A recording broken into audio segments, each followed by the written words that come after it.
April 2026 সালে কর্কট রাশির জাতক জাতিকাদের জন্য মিশ্র সম্ভাবনার এক মাস হতে চলেছে।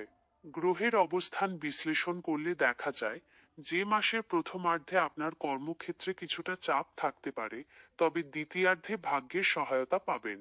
বিশেষ করে নক্ষত্রের প্রভাবে আপনার সৃজনশীল কাজে দারুণ উন্নতি যোগ পরিলক্ষিত হচ্ছে।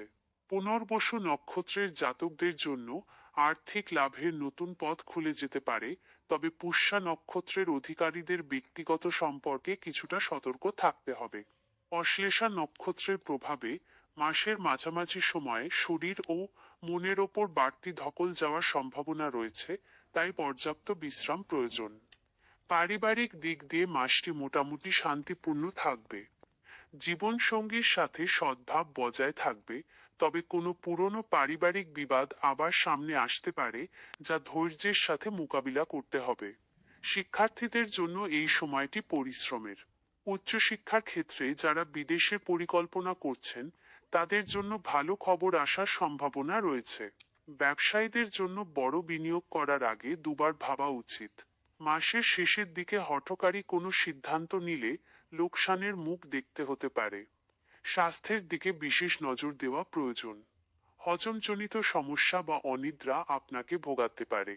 প্রতিদিন সকালে প্রাণায়াম বা যোগব্যায়াম করলে মানসিক প্রশান্তি বজায় থাকবে। গ্রহের অশুভ প্রভাব কাটাতে এবং মাসটিকে আরও ইতিবাচক করতে কিছু প্রতিকার মেনে চলা অত্যন্ত জরুরি। প্রতি সোমবার শিবের আরাধনা করুন এবং শিবলিঙ্গে জল নিবেদন করুন। এটি আপনার মানসিক শক্তি বৃদ্ধি করবে। এছাড়া সামর্থ্য অনুযায়ী দুস্থ ব্যক্তিকে চাল বা সাদা বস্ত্র দান করা শুভ ফলদায়ক হবে।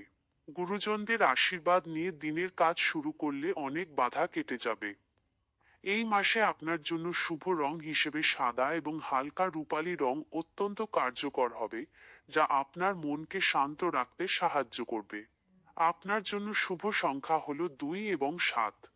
যে কোনো গুরুত্বপূর্ণ কাজ বা চুক্তির ক্ষেত্রে এই সংখ্যাগুলো ব্যবহার করলে আপনার আত্মবিশ্বাস বাড়বে এবং সাফল্যের সম্ভাবনা উজ্জ্বল হবে। সামগ্রিকভাবে নিজের ওপর বিশ্বাস রাখুন এবং শান্ত মাথায় পরিস্থিতি সামলানোর চেষ্টা করুন।